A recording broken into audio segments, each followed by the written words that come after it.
I'm here in the wilderness with my friends Sifu Mike Stults and Jimmy Rogers, and we have Wolfie hanging out as well. We thought that we'd take a minute to chat and talk about our experience here in the wilderness and our thoughts on being in nature. So thanks for being here, guys. Jimmy, why don't you start by telling us where we're at and what you think of this place? All right, so we're at the IMG Citrus Panther Grove on the north end of the Big Cypress National Preserve, and the property adjoins right along a levee to that preserve. So it's a beautiful place. It's about 1,000 acres, 80 acres still in active citrus, and the rest is slowly being mitigated or brought back to nature. It's a place with levees and dikes, but there's also many places for wildlife to be able to move around. Yeah, and and the first thing that was most stark implication when I drove in was we stopped and stepped out of the car and you were enveloped in silence. And it was a palatable atmosphere of quiet. And I cannot tell you how nourishing that experience of just sonically being spacious, to have that quiet, and we perhaps take that for granted being in nature, but that's one of the most astounding elements. And it really automatically, I felt like I had been relaxed as a result of the onslaught of silence until the gunfire started. Agreed. I think this place is special. Even at night, no light pollution. We had some beautiful skies and stargazing, the moon, full moon this weekend, so it was just immaculate. It was like daylight. I mean, it was just such a bright moon, and in the open areas, it was very impressive. And in terms of human health, we were talking about the idea of the blue zones and what makes a natural life.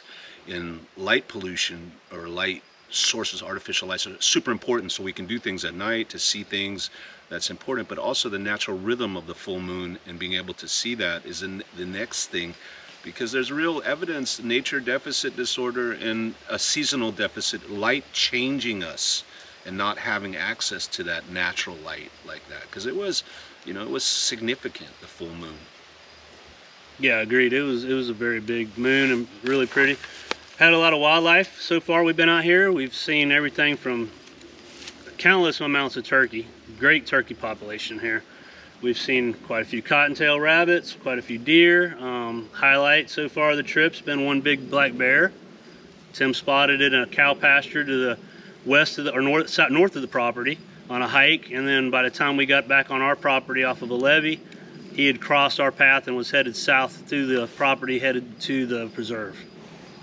And it was remarkable to see, the sheer magnitude of such a large animal and such a healthy animal. And it was really something that struck me as an example of how vital this area is in terms of the wildlife, that you would have at this time, which is the end of February, such a healthy looking bear, because he was significant. It was bear. It was a big bear, big black bear, and that was a real highlight moment. But I also like the alligators. The alligators really represent, like for me, the whole spinal column, and those gators were pretty impressive in the They move fast.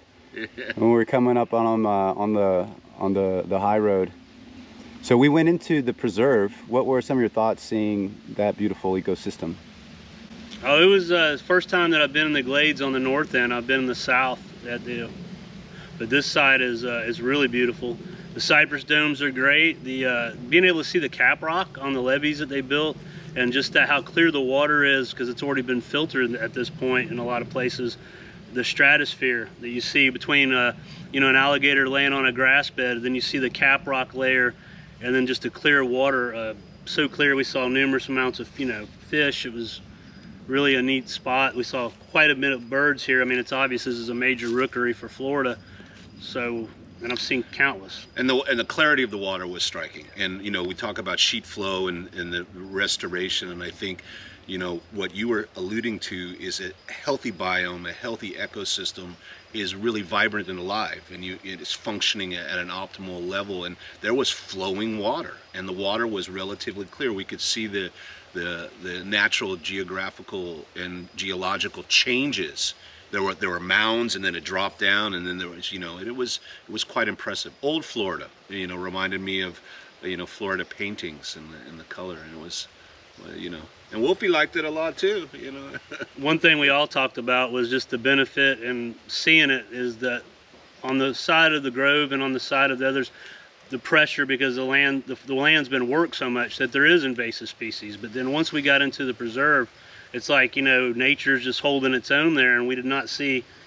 The Brazilian pepper was lost as soon as we got, at least on the preserve side. That was striking to really see how the disturbed landscape, in the sense of the agriculture in relationship to that natural biome, I saw very little Brazilian pepper, and I was curious about that. I mean, there's somebody coming around in my county. There's Brazilian eradication. That's a big dollar county item that they're doing, and once we got into the functioning biome in the preserve itself, it didn't look like that at all. There was none of that, and that was impressive to see, how it auto-regulates itself. The natural systems in balance have something to offer us to perhaps be inspired by architecturally, in terms of creating green space that functions like that. What makes an invasive take hold and create that, And following the ride in, when we got to our turnaround point, we did take a side road, which brought us into a great little pine forest. Elevation maybe 18 inches to a foot higher than where we've just been with the grasslands and the water level. And there we find Cherokee bean, something that we see on the Sandhill Ridge in Groveland, where our main farm's at. Well, Cherry Lake's farm's at. And it was really impressive, and it was actually one of the biggest and tallest ones I've seen. But yeah, this is a plant that's totally drought tolerant, that lives on a sugar sand hill. But then down here between the cap rock, I don't know if it's got some mineralization that helps it with a little bit more. But I had Tim standing a picture for scale. It was huge. It was honestly 12 to 15 foot tall overall, with multiple blooming branches, and it was gorgeous. It was really cool to see it. Mm. And Tim, what are your thoughts in relationship to seeing the agriculturally intensive land and the relationship to the natural preserved parkland? Well, it truly is a remarkable place to be because there is such a strong edge. You have the border here with the Big Cypress National Preserve, which I believe is over 100,000 acres of pristine ecosystems. Mm-hmm. And so right across the ditch, you have all these agricultural lands, including our property, and you can see the stark difference. But edges are always interesting ecologically because they attract a lot of life, and there's a lot of opportunities to learn lessons at the edge. I think you guys as a company have a concept of the edge, right? And we do. Yeah, we've got a few trial gardens on our farm along Cherry Lake Road where we have two concepts. One is a natural walking path that emulates nature, and it's the seed and plantings of the native plants for Florida is more random. Whereas in the second planting, which is set up for being a roadside example, where there's mass plantings but at the right proper space and distance apart, so that when a car is going 45 to 50 mile an hour, they can still recognize that there's groupings and plantings, but they are native plants. Mm-hmm. So that, and we barely run the irrigation at all annually up there. I mean, it's just a little bit during drought, or if we're installing new material the rest of the time, they're totally adapted to living on the sandhill.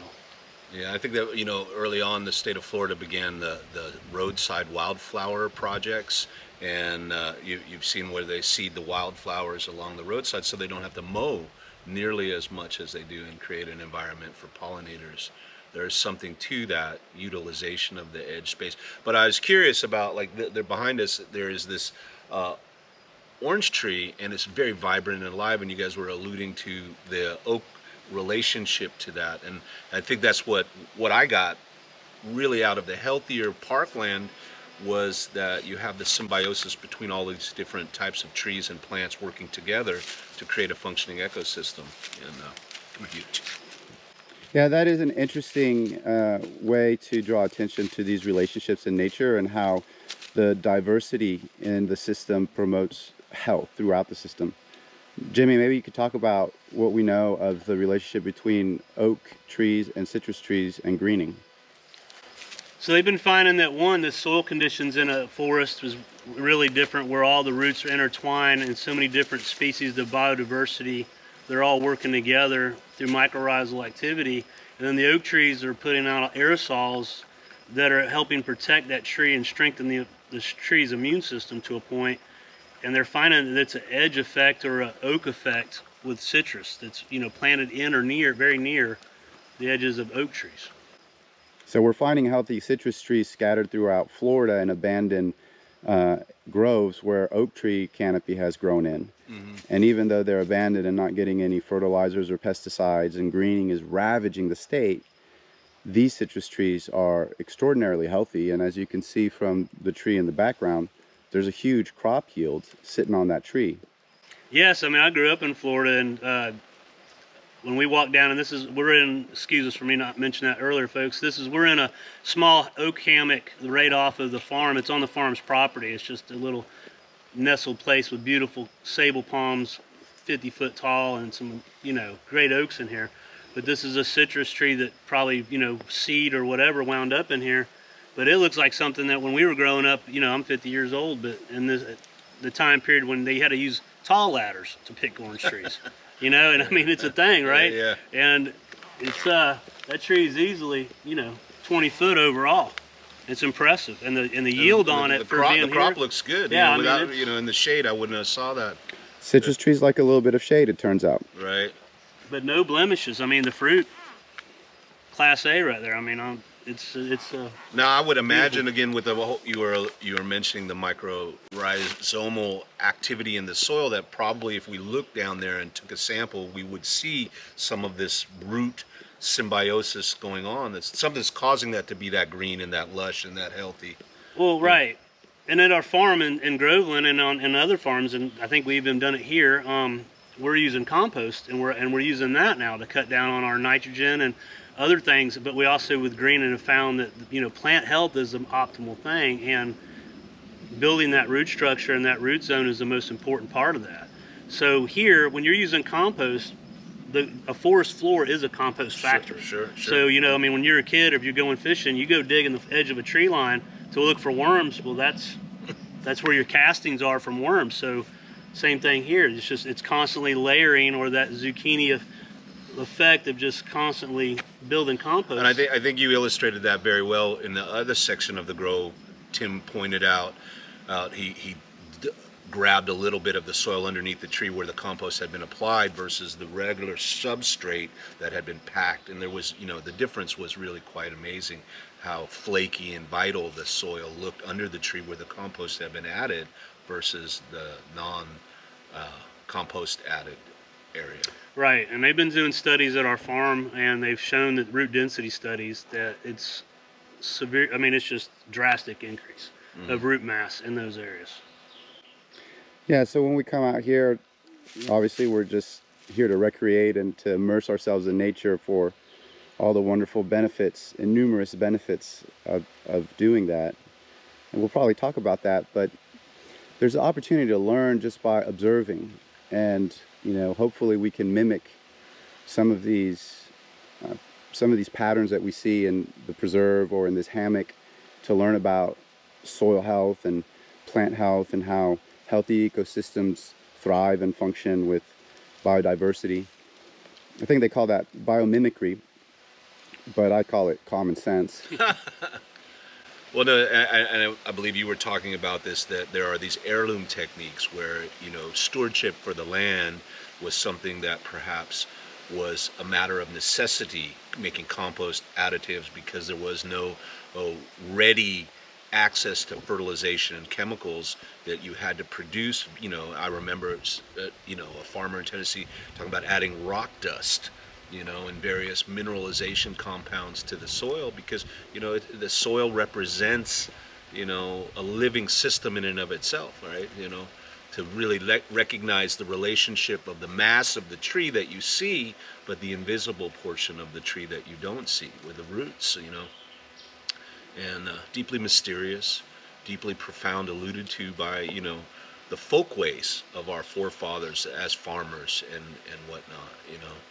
And I thought that was, you know, that was very interesting, that when we talk about challenges going forward, we come back to methods that have been tried and true that show up now under rigorous analysis that have real merit in terms of longevity and health creation in our produce and our products, right? You know, and there's a direct relationship between a healthy biome, healthy societies, healthy people, you know, in this process of finding balance and recreation, coming out and being in the silence, being in the light, being in, you know, with friends.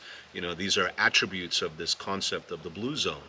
Whereas it's not so much that you're looking for a finite outcome, but the journey itself is part of the process of healing and finding a space, you know, because this is a nice space right now. I mean, you know, and it's definitely, you know, thermogenically different than the sun. Well, over there, you know, it's probably 30 degrees warmer, and it's cool here in the shade. And you know, thus we have our citrus bar behind us. Yeah, we're adding a lot of new techniques in soil health management. Obviously, compost is a key component. The cover cropping is going to help to build nitrogen in the soil and maintain the moisture, protect from solar radiation, and feed that root zone. But interestingly, and I talked to Brian Randolph, our head grower, just recently, and he was explaining to me that they're really looking at using biochar and humic acid, and they think that they could replicate many of the same soil structure building, organic matter building, microbiome building properties of compost with a biochar humic acid approach. So that's an interesting one because there's some controversy with regards to the rainforest where, you know, they transform the rainforest to cattle grazing, and initially they burn the rainforest and then they plant it, and then they plant it with grass, and in that process where biochar becomes, you know, the bio becomes a renewable resource of breaking down using the fire and the coal, where the char itself is compound, you know, because compost takes time. Jimmy, what is the process for creating biochar? So the process is you have to take wood to you remove all oxygen while you're making it. So historically, they would dig a native or aboriginal folks would dig a cone hole and just use small sticks and tinder that were dry and just stack it. And as soon as it gets a white layer of ash on it, they would add more wood to the fire. And all you're doing is baking and robbing the bottom layers of oxygen, and it's called pyrolysis. And then whenever you know you've created or reached what biochar needs to be effective, is when it sounds like glass. So when you take 2 pieces of charcoal or coal out of that fire when it's finished and you clink them together, it should sound like taking 2 pieces of glass, and that's when you know you've reached the perfect status. But then at the same time, usually it's pounded down or, you know, crushed, and it needs to be inoculated. There's many different ways of doing it. Typically it can be added into compost or a compost tea, and it soaks, because what it is it's become like this carbon piece of sponge. There's just all these microfiches where all the lignin and all the different pith was in that are evacuated now, so there's all these microchasms of holes, and it takes up nutrients. So if you were to take raw biochar and just throw it in the ground, you could stun a plant's growth for a growing season, or at least until that biochar has took up and it just absorbed what materials are around until it's replenished. But then at the same time, the roots go in there and it works as a battery. It gives and takes, and it helps build the soil. That's fascinating. You know, so it makes me think of the concept of bioavailability, that seasonally, you know, the nutrition has to seep out at a certain sequence and pacing, right? Versus, and again, bioavailability with regards to the companion planting. Certainly as a small gardener, you know, companion planting prevents pests in a profound way. And for me, that's always also to the enjoyment of that. I put coneflowers and sunflowers and those types of things. Are there companion planting for an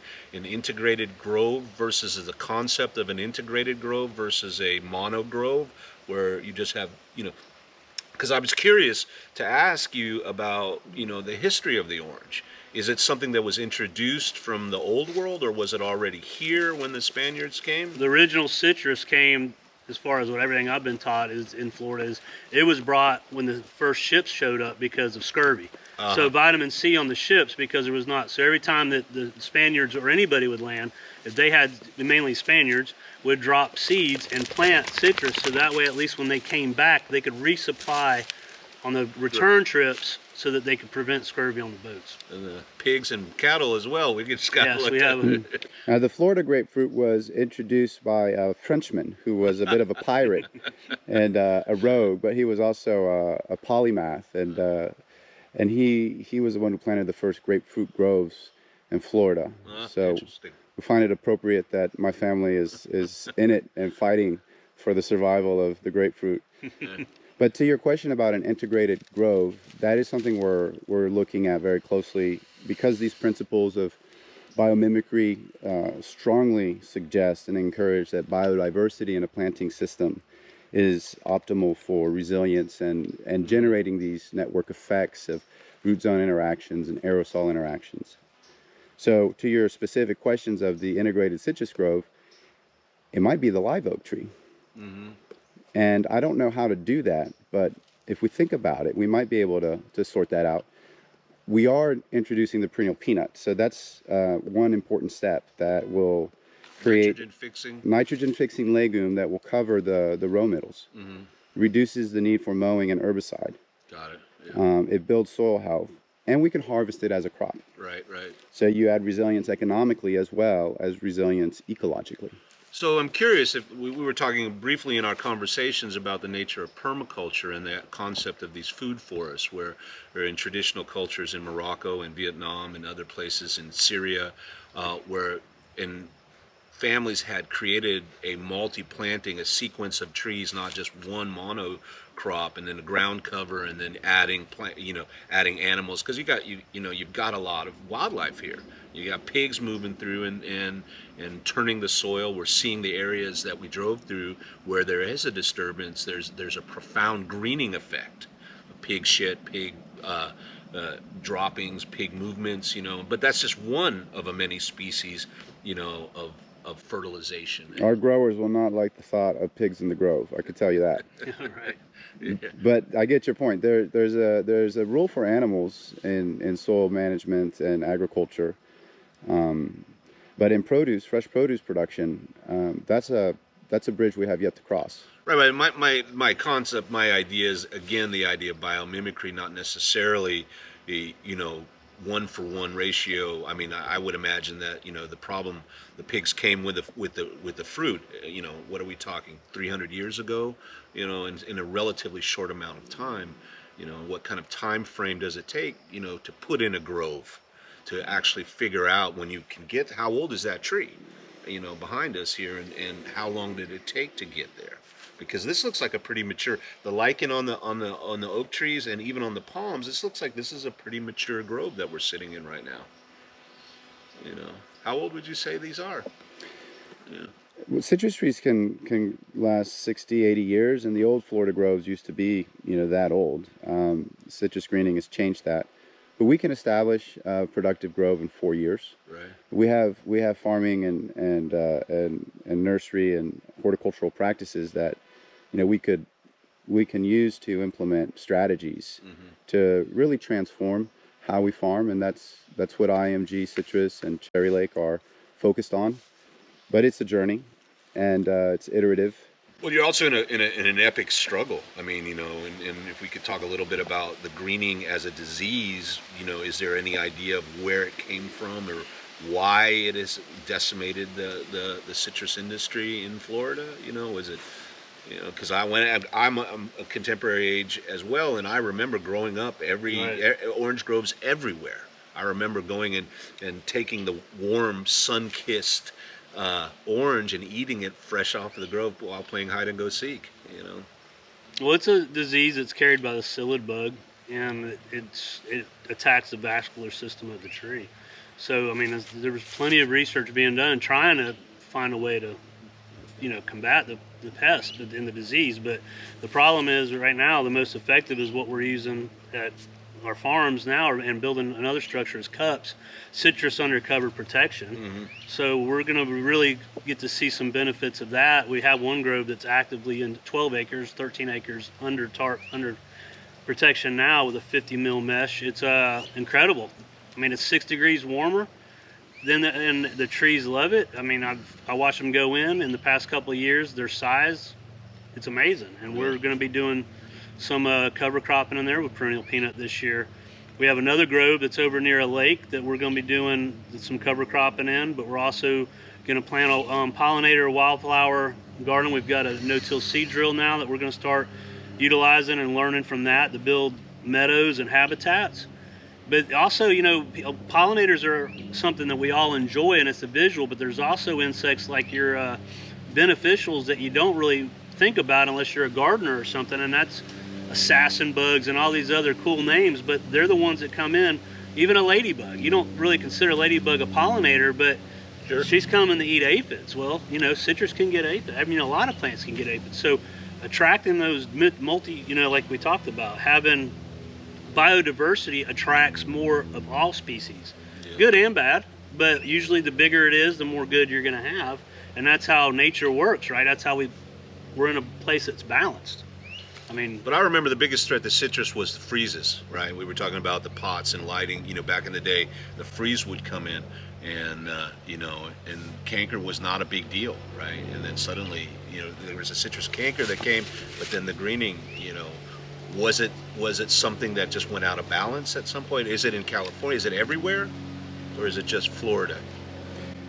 Greening is worldwide, but it doesn't affect dry desert climates the same way it affects tropical and subtropical humid climates. So Florida has it the worst. And it's from a system that was a monoculture system that was reliant on industrial chemical inputs. So there was no resilience in the soil. There's no diversity in the soil, let alone above ground. So when you take a system like that is basically a hydroponic system that's being managed by the farmer, and you introduce this new variable, which is a devastating vascular disease, there is no resilience in the system, and the farmer can't do anything to stop it.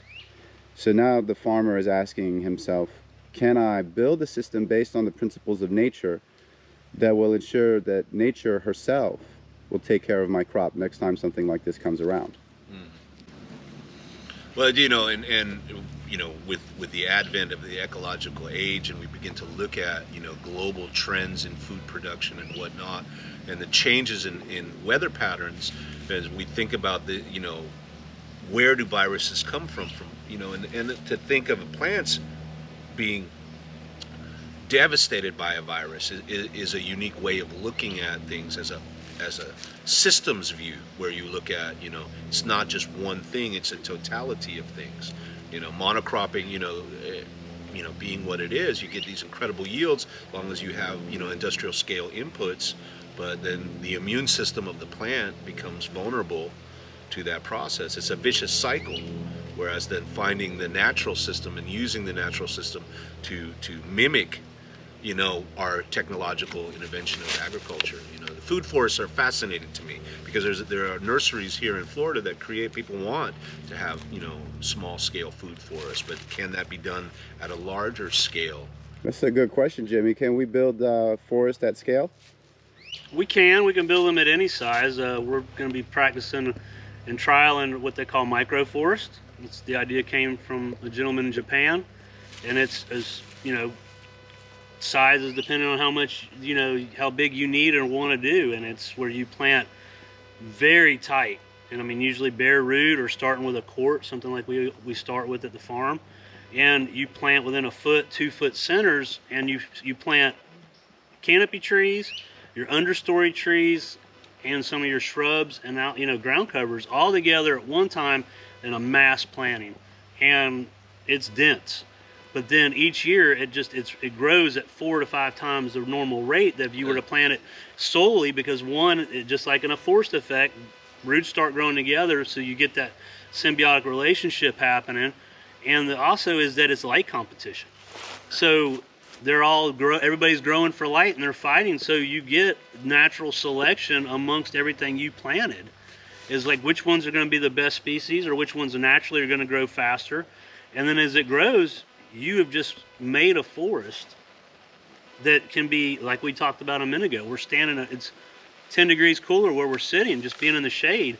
Well, the same thing's true, you know, everybody's aware of. So if you were to add these microforests in parks, along sidewalks, I mean, just that dense planting can really have an effect, even in an urban area. Along roadways. Along roadways. I mean, just anywhere that you know, it's a great thing. It's a good carbon sink. There's no downside that I can see from having a microforest. And to me, you know, when I hear you as an arborist speak of this, it makes me happy. The very thought of that, you know, because dealing with ecological philosophy, ecological thought at large scale, it can be quite depressive when we look at, you know, attrition and what's going on in certain areas, loss of wildness and loss of a green space. But the fact that we as a society or as a culture could invest in creating, you know, micro forests, microclimates that make a huge difference, you know, that's exciting. It gives a sense of optimism and the idea, you know, that there is a way forward, you know, because there is, and it's I don't want to call it a trend because it needs to be a way of life. It's starting to happen now.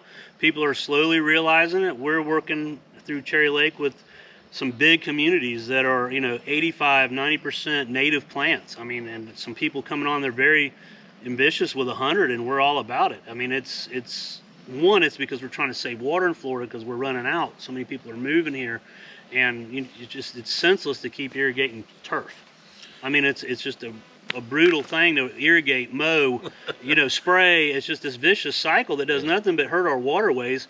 We're in Florida. We're known for our water. Let's protect it. You know, now you know, I live in a coastal community where one of the issues has been runoff and red tide and fish estuaries. The idea, you know, because we want, you know, fish. We want to continue to have sport fishing and the various tourism that comes with that.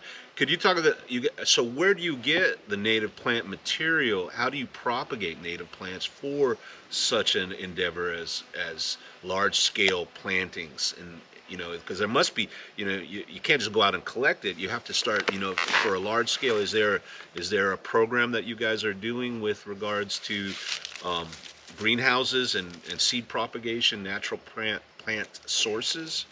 So for us, it's been the past 2.5, 3 years as far as dealing with the perennials. There is not sources, and the hard part is the seed sources for true native plants is harder and harder almost every year. Talking with other growers and things like that. So everybody's collecting. We've actually started our own seed collection seed block where we're growing things for seed or for vegetative cuttings, just like many farmers do, but it's not going to be enough. As you know, we're expanding, and we have to keep expanding. I shouldn't say it's not going to be enough. We have to keep expanding as the growth of native plants happens in the industry, and all growers need to do that as far as understand that it's going to keep happening. And it's a good thing. I mean, the thing that we've all been conditioned to, and I mean, I was in the theme park industry for 20 years, and it's, you know, it's a beautiful thing. It's unlimited budgets and ton of tropical trees and plants, and you're playing God, and you bring things from all over the world, and you put them in these parks, and they're beautiful. But the thing is people don't realize the backside, how much chemical gets used on those properties, how much water gets used on those properties, how much those plants get swapped out every year after a freeze or after a frost. The cost of keeping those landscapes, theme parks understand it's an attraction. But when people do it at home and they're replicating it, then they get aggravated because they're constantly fighting bug pressure. Their bills and costs are expensive, the fertilizer, everything else. And it's like, but when you go native, or you go Florida friendly and native, my goodness, it all changes because the plants from Florida are adapted to Florida. When you have bugs, it's not a problem. It's a pollinator, or it's something you want to see. Or it's just the fact of feeding the birds. You know, Doug Talamay, I was even naive until a couple years ago when he came. I didn't realize it took 8,000 caterpillars for one mother bird to raise a clutch of eggs. Wow. So, you know, people that grow cherry trees or anything in the prunus family, when you see these tent caterpillars, you know, these eastern tent caterpillars build these big white cobwebs, it looks like in the crotch of the tree branches. And I've seen people burn them and just get rid of them or knock them down, but it's almost like you figure there's thousands of caterpillar eggs in each one of those things. That's like one clutch. I look at it now after reading his book and being enlightened by the story. It's like, Well, there's one songbird's family's life, and there's, you know, here's all these generations on one tree that's going to make it as long as nobody harms that tree and, you know, harms those caterpillars. And they, even if they come out and eat the leaves on the tree is already, it's Mother Nature, right? It's already designed it. That tree has enough stored energy that as soon as that life cycle of that caterpillar is over with, it just reflushes.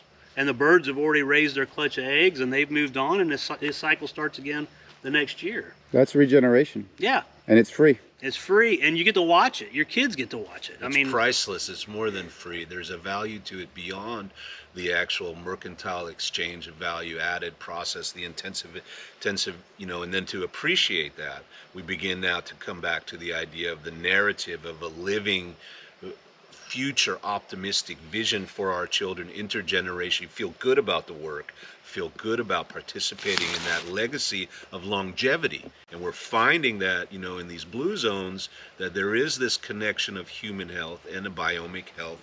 The healthier your environment is, the healthier your process. The number one thing that the blue zones are talking about in form of exercise, that one, you know, because the blue zones are all over the world, but they link certain behavioral characteristics, and one of them is gardening, which is, you know, we talk about, you know, gardening being one of those most excellent physiological ways to get in touch. And there's an entire, you know, YouTube channel to grounding and getting your fingers dirty, and, you know, things that normally really, you know, were part of our lives. But, you know, maybe now the optimism of creating the story, you know, it makes a story where you can look at what you would perhaps thought was a pest now is an opportunity. You transform how you see what those larvae look like. You know, when you understand something, I never knew that. How many caterpillars does it take? Yeah, you know, that's cool. I think that's an, you know, and if we can then think about that, right? I want to go back to this person-planet connection and the health benefits of being surrounded by healthy ecosystems. And you were starting to touch on that. I'd love to hear what both of you have to say on that. Well, I'm not, you know, I grew up learning how to hunt. I'm not a hunter, you know, but there is something about being in an environment where, what do we cover, 13, 14 miles yesterday, you know, the scale of nature, the scale of the light, the scale of the silence, these things act to rejuvenate and rebalance us to a, what I would call a biological reset. And that without those natural rhythms, we're imposing, you know, for lack of a better word, very specifically, I'm not an anti-industrialist. I believe commerce is better than conflict, and we need manufacturing, we need these things. But what is undeniable is that industrial cycles are different than natural cycles. And when we as individuals can spend time, kids playing outdoors, we were talking about washing your hands versus eating dirt. You know, the kids are, some schools of philosophy said you can't let your kids eat dirt. We grew up eating dirt, and my father-in-law, you know, who passed away recently, was talking about how immune system is boosted because kids played in the dirt and in the sand and in that process. So there's an unequivocal nature. When you're sitting in a tree stand all day, your mind slows, you relax, things begin to happen. And so being immersed in nature prevents this industrial time sense where you get out of rhythm with the naturalness. And it's good to come back to that and reset that for enhancing the person that you are by the larger planetary scales, you know. And how is hunting for you, and how is being in nature? You said it's like you seek it in your life. Yeah, I mean, just being an outdoors person, there's different sports I pursue: hunting, fishing, kayaking, hiking. I mean, it's just being outdoors. I think it's been proven that it's very, you know, your stress levels, your heart rate, everything drops. It's also exciting. I mean, especially the more you're not used to being out and you see your first deer in the woods or a bobcat. Like for me now, like we were out here at Panther Grove, named after the Panthers live, and so that was our mission, and unfortunately we did not succeed. We saw the bear. We saw a bear, but it was still awesome because, I mean, yeah. You know, I live in an area that bear come through occasionally, but it's not their habitat. So seeing wildlife in their habitat to me is pleasing, because then you can learn about them and you can see them. I mean, like Tim and I on our hike, the fact that we found when we came into this hammock this morning early, we found the bear scat. So we were immediately able to identify what he had been, eating on in his food, and he was healthy, like you had mentioned, and we had talked about that last night. So we've seen now what he's sustaining on through winter. So it's just, it's learning. Nature is always observant for me. I mean, sometimes sitting in a tree stand and just watching bluebirds fly, or a pileated woodpecker in a pine tree because you're near water. I mean, you learn where animals live, what they do, what they eat, and it's relaxing, it's cool, it's educational. It's nice to know when you hear a sound, like a kingfisher is my favorite bird, and I spend a lot of time on the water in the summer, and I see them a lot because I'm looking for them. Some people don't know what they are to look for them, but once you identify a bird or an animal, sometimes you can relate to them.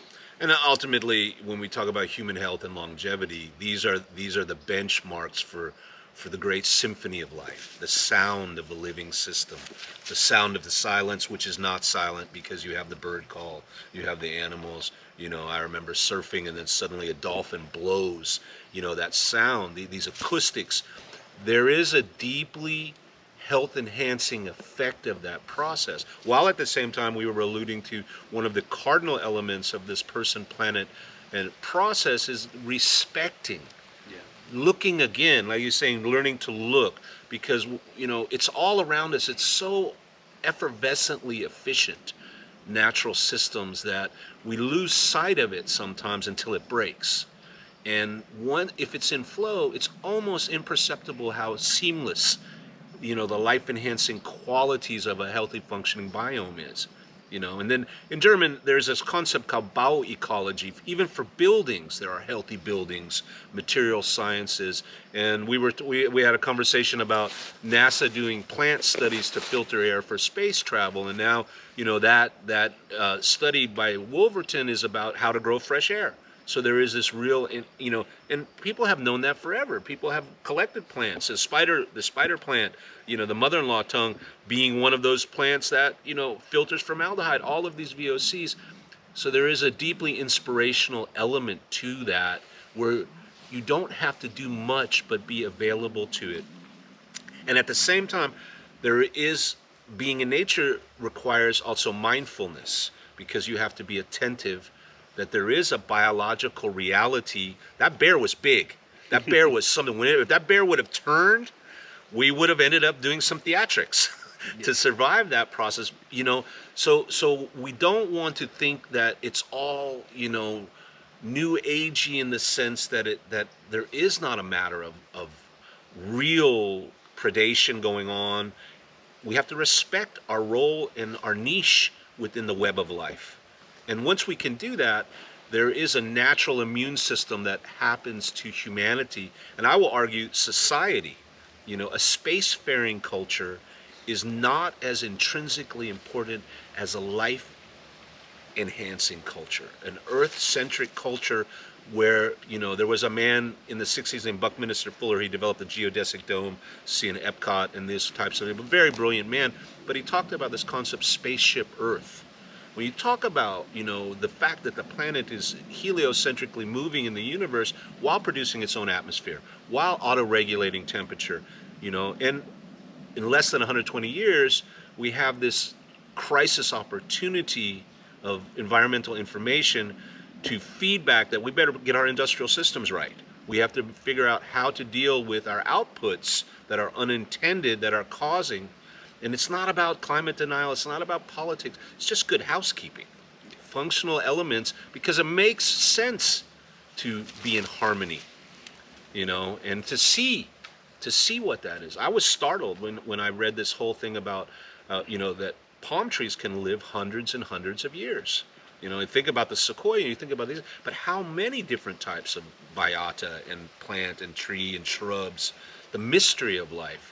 This fires the mind. Right livelihood in yoga is called karma yoga, and to be able to do work that satisfies your heart, satisfies your soul, but gives back is an enormous attribute, because humans want to work, artistically, creatively, intellectually work, and maybe your work is doing nothing, because you have to watch the pileated woodpecker or the Yeah. beehive or the worms. Well, the one thing about outdoor spaces, right? Tim nailed it on the head this morning when we were walking. It was just, it's free. You know what I mean? It's free. You can go to a state park. You can go to a national park. And you can see that. But then, you know, sure, there's some costs associated with bringing it to your landscape. But that can always be a little bit or, you know, a lot at a time, depending on, you know, how much you want to dose yourself with. But it's the really neat thing is that Florida has so much different species of wildlife out there that whether it's a bird or it's a, you know, a pollinator that you're trying to attract, more than likely that has a that animal has a specific host or a, you know, a favorite berry, coffee for example, or Simpson stopper, or, you know, myrcene, or there could be something that animal that you're trying to target to visit enjoys. So plant it. Yeah. And then, you know, then you can enjoy it all the time, and so can your neighbors. And there's something to that in terms of then coming back to feedback loops, where at some point the thresholds are reached where it becomes miraculously suddenly in the oak hammock you have this super healthy, you know, bounty in front of you, right? You know, that perhaps there's not that level of intentionality, but 2-3 generations, you know, got a lot, you know, the whole idea of 7 generations planting and thinking along that line. And it turns out that sustainable economics, when we talk about longevity, intergenerational wealth, these things, countries that do not invest in the park systems and green spaces, they suffer. You know, we recognize that, you know, and you know, in the United States, we had the original park systems that were set up just to preserve these things. And, you know, in my opinion, and certainly I'm not an expert, but nature is deeply mysterious, and we're just beginning to really scratch the surface of what's possible when we look at ecological design. And, you know, for instance, just the magic of sheet flow, water flow. That water was yesterday running, the water was running and it was clear. Now, of course, you know, you still need to filter it and do the various things, but that was super interesting to see, you know, a natural filtration system occurring. And, you know. Great, guys. Well, we're going to go pack up the campsite here in a moment. This is fascinating. Are you, All right. Well, does anybody want to just sign off or say anything at the end here? what I would like to say is this, that in an era where it's easy to become disheartened and disenchanted and disenfranchised life moving forward, there are small steps to sustainability, to plant in your garden, to go out and exercise. These things may seem like small things in the larger geological time frame, but they're essential. And to become inspired and to see the way forward by the things that you love that are healthy and whole, going to the beach, sharing fellowship, making music, planting, eating, all of these things that we've cherished are really deeply, profoundly ecological. And that optimism is not romance or pie in the sky thinking, but actual cutting edge functional ecological technologies. And you know, and certainly sharing this space with you guys has been inspirational to me, you know, and I'm going to take away something that I will apply in growing my own garden, you know. So stay inspired, I would say. Yeah, go outside. Yeah. Go outside.